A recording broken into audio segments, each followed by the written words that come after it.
وهو الله في جلاله. Padahal Allah adalah dengan keagungannya dan kehebatannya. قال ألست بربكم؟ Allah berkata, bukankah aku adalah Tuhan kalian? Allah, ألست بربكم؟ bukankah aku Tuhan kalian? من نحن؟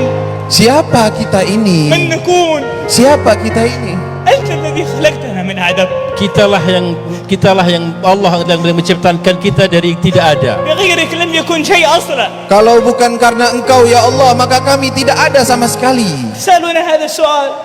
Dan kita akan diberi pertanggungjawaban ini. خاطبنا والله لقد خاطبنا بها.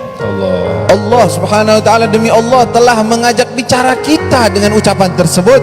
أرواحنا كلها سمعت، Semua roh-roh kita pada saat itu telah mendengarkannya. ولكن أول روح أجابت فينا هي روح المحبوب الأعلى. Akan tetapi ruh yang pertama yang menjawab daripada ucapan tersebut adalah ruh yang paling dicinta oleh Allah subhanahu wa ta'ala. قالت لربها بلى.